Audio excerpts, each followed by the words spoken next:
Bom, estamos com o nosso Economia e Desenvolvimento desta semana, Nardon Inácio Auditores e Consultores, gerando resultados e credibilidade para seus clientes. Sulpetro, em favor da revenda do consumidor gaúcho. Celulose Rio-Grandense, há mais de 55 anos contribuindo para o desenvolvimento do nosso estado. E Sindareia, construindo o Rio Grande Forte. Bom, eu estou recebendo aqui a visita do Dr. Fernando Zanella. Fernando, muito prazer em conhecê-lo pessoalmente, né? Prazer é meu, senhor. Fernando, que tem uma atividade grande nessa área do direito civil e também está atuando nessa questão dos fretes, do setor de fretes no Brasil, né? É um problema sério, né? Essa semana tivemos aí, o pessoal estava mais ou menos preparado para uma greve dos caminhoneiros, né? Não aconteceu isso porque houve um acordo entre o governo e os caminhoneiros, é isso? Não diria que chegou a haver um acordo. Foi o cumprimento da Lei 13.703 de 2018, Silvio, que é a lei que converteu a medida provisória 832, que a partir do momento em que, ou durante o movimento da greve dos caminhoneiros, foi promulgada essa medida provisória que, posteriormente, foi convertida em lei pelo Congresso Nacional, né? E essa lei trouxe uma emenda que não havia no projeto, na medida provisória, qual seja um gatilho para reajuste automático para mais ou para menos do preço dos fretes, sempre que o óleo diesel tivesse uma oscilação, repito, para mais ou para menos. Todos torcemos, claro que fosse para menos, né? No preço do óleo diesel, que ele tem uma parcela significativa na composição dos custos do transporte rodoviário de cargas, né? Então, como a Petrobras promoveu um reajuste que foi na casa de 13%, imediatamente a ANTT, que é o órgão encarregado da elaboração da tabela dos pisos mínimos do valor dos fretes, corrigiu, evitando assim que houvesse essa anunciada paralisação. Mas tem um outro assunto que está pendente. Eram duas pautas, e falo isso pelo que a gente lê e ouve na imprensa, né, Silvio? Porque os caminhoneiros estão reclamando que a ANTT não está fiscalizando devidamente ainda o cumprimento dessa lei. Então, essa é outra reivindicação que está pendente. A ANTT está prometendo, tenho notícias de que ontem teria iniciado assim uma fiscalização mais minuciosa a respeito do cumprimento dessa lei. Quer dizer, trabalho não falta para ti, né, Fernando?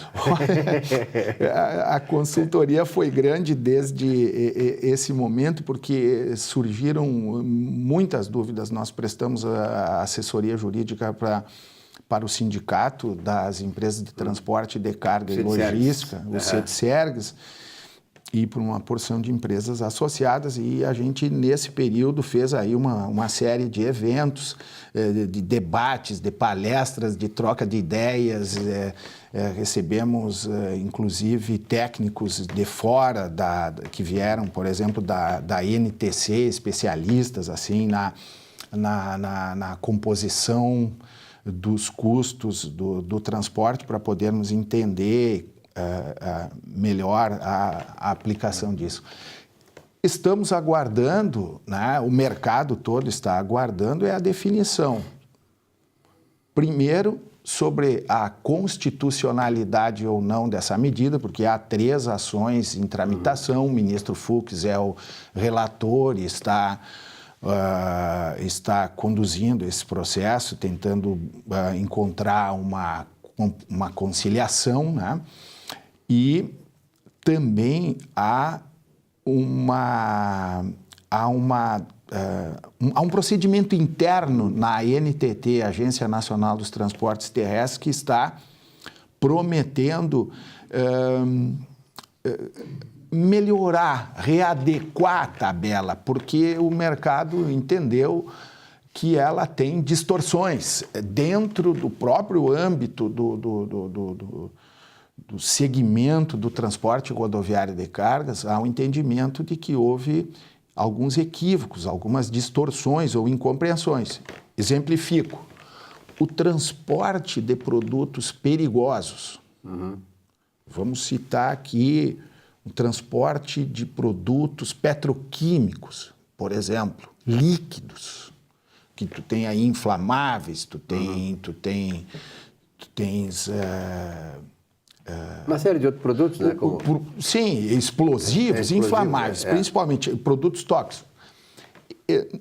Eles têm um transporte que exige maior cuidado, equipamentos muito mais caros do que o transporte da carga geral, que tu fazes com um caminhão que tem pelo menos nos equipamentos, nos acessórios, nos semi-reboques, um equipamento de valor menor. Ele tem um custo, portanto, menor, mas, no entanto, a tabela está, assim, esta primeira tabela que hoje está em vigência, ela está com um valor maior para o custo da carga geral do que para o custo das cargas frigoríficas, que também tem um equipamento mais caro, e da carga de produtos perigosos. Tem algumas distorções que precisarão ser adequadas, e a NTT, pelo que a gente já escutou e lê a respeito, eles estão prometendo corrigir, mas não se sabe ainda quando publicarão essa nova tabela. Talvez só em janeiro, outros esperam que seja mais brevemente. Nós não temos como ainda precisar ser, essa data. Por hora, temos que trabalhar em cima da realidade, que aí está. O país, né, como o Brasil, que o transporte dos alimentos, sobretudo na base da rodovia, sofre, claro, com essas questões quando existem esses desentendimentos, quer dizer, essas coisas, incompreensões e tal. Agora, é claro que não é só a questão do combustível que pesa no valor do frete da carga, naquele valor que também nós, enquanto consumidores de alimentos e tal, pagamos, porque o frete ele representa naturalmente o transporte dessa mercadoria do campo para a cidade, para nossas casas. Mas também, né, Fernando, a questão da infraestrutura das estradas. Eu fico vendo, é um horror, como no norte do país, por exemplo. Eu quando, na década de 70, eu fiquei 3 meses na Transamazônica, andei 1.000 quilômetros na Transamazônica. E a Transamazônica, naquela época, era um Eldorado para transporte lá desde Manaus até Pará, até Belém, no Pará. E até bem aqui embaixo, uma outra cidade que tem ali, que é muito famosa também. Então, a Transamazônica fazia isso aí. Bom, a Transamazônica está abandonada, mas não só a Transamazônica.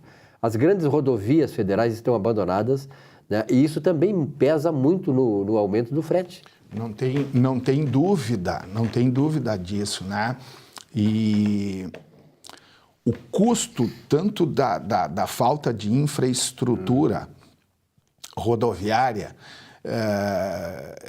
e logística, ele encarece muito. Quanto tempo um caminhão permanece parado na atividade essa de principalmente sair e chegar dos grandes centros urbanos, né? Isso aí tem um custo bastante grande e tem uma série de complicações.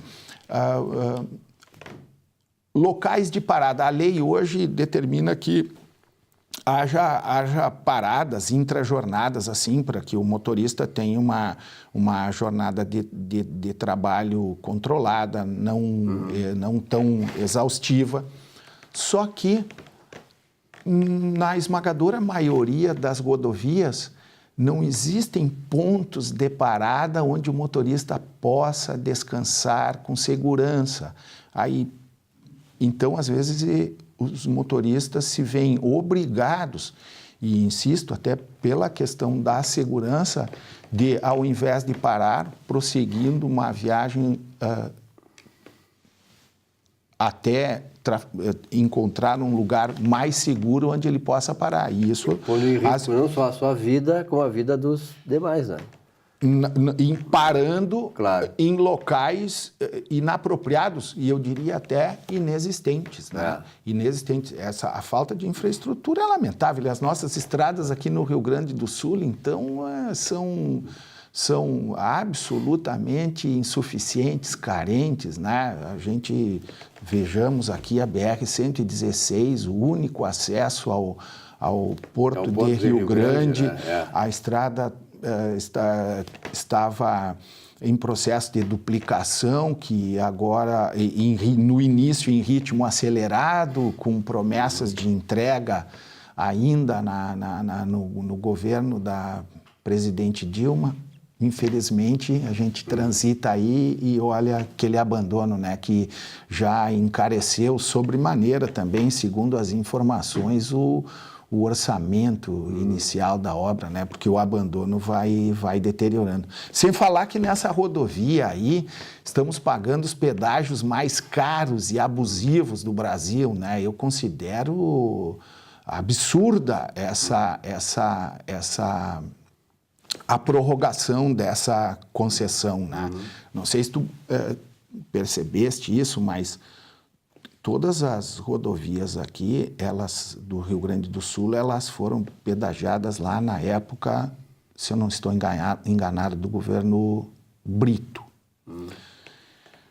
E todas foram pelo período de 15 anos que já expirou. Já expirou. Exceto esta, da 116. Exatamente, da 116, que o governo do estado devolveu para o governo federal. E o governo federal, na época, quando então o ministro dos Transportes era o Eliseu Padilha, resolveu firmar um termo aditivo àquele contrato com a concessionária de então, que é a Ecosul, e fez uma prorrogação daquele contrato em 12 anos e 8 meses. Então, aquele contrato e um aumento dos pedágios de 55% sobre o preço anterior na largada. Que já era alto. Que já era alto. Né? Então, isso aí encarece sobremaneira o custo do transporte aqui para o estado e essa concessionária não tem nenhuma obrigação assim de contrapartida. A duplicação não passa por ela, é com dinheiro público. Dinheiro né? público Então, isso eu considero assim, um prejuízo muito grande para o nosso estado. Né? Fernando, como é que tu estás vendo aí o processo eleitoral no Brasil? Nós estamos num momento assim que o Brasil precisa mudar tudo, quer dizer, é muita reforma, tem que reconstruir o país. Qual é a tua expectativa? Puxa, a minha expectativa é que nós tivéssemos aí um líder confiável, empreendedor e que nos conduzisse àquilo que a gente sempre, eu pelo menos, sempre almejei desde sempre, que era ter um país próspero, seguro, justo, educado, né? E justo. O tempo vai passando, nós vamos ficando velhos e a situação cada vez está pior. Falta de segurança, falta de infraestrutura. Veja, nós estamos falando das estradas aqui. Isso que não falamos das ferrovias, dos aeroportos, das hidrovias, um país desse tamanho. E da grande corrupção nesse país, né? Que esse é o grande Puxa, funil que leva, canaliza recursos. Né? Uma coisa, a falta de gestão, né? Agora a gente está vendo, convivendo com essa tristeza aí do museu lá do Rio de Janeiro, que sofreu esse incêndio gravíssimo aí. Mostrou, né, Fernando? Mostrou muito bem como é o trato da gestão pública nas coisas, né? Pois é, ontem eu vi uma entrevista, até peguei em andamento, mas não pude anotar o nome do entrevistado, mas ele forneceu um dado que foi para mim estarrecedor. Enquanto que não havia verba para investimento na manutenção na manutenção daquela casa, daquele museu, paralelamente, em uns governos recentes aí, foram nomeados 425 cargos de carreira estruturada no Ministério da Cultura. E tudo dados para um partido chamado PSOL, né? Um partido que não tem tradição nenhuma. Quer dizer, aliás, começa por aí, né? Isso não tinha que ser cargo para partido, tinha que ser para gestores públicos, né? Eu não sei te dizer se os cargos eram para que partido, porque esse dado não vi, mas casualmente, um dado assim, poxa, se a gente cotejar lá... O dinheiro foi só para pagar funcionários. 37 dias antes do incêndio, houve um laudo de um engenheiro dizendo, olha, a situação está delicada, está perigosa, né? E nós carentes de infraestrutura, assim, é lamentável. É aquilo que eu disse, eu lembro sempre, eu era criança e sempre pensava assim que o amanhã ia ser melhor. Poxa, que nós íamos deixar um legado para nossos filhos e netos. Vamos melhorar. E que legado estamos deixando, é verdade. A gente parece que está regredindo. Eu acho assim uma coisa deprimente. Eu tenho amigos que migraram, né? Que foram morar nos Estados Unidos e na Europa.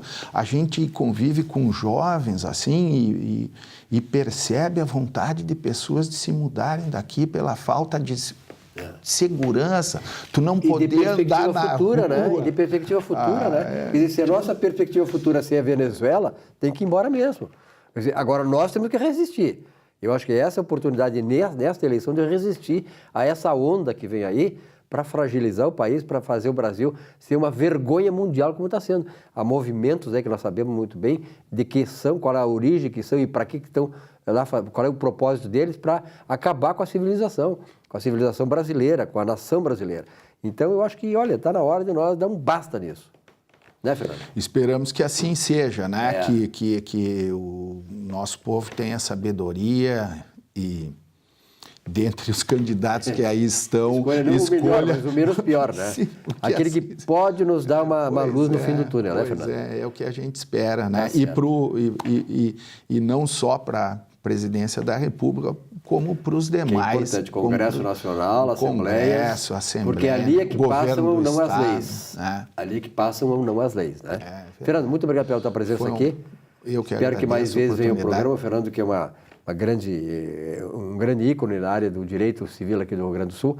E parabéns aí pelo trabalho que tu realizas, Fernando. Muito obrigado. Até a próxima. Estar contigo aqui. Um grande abraço, então. Muito obrigado. Vamos a um rápido intervalo e já voltamos aqui com o nosso Economia e Desenvolvimento. Até já.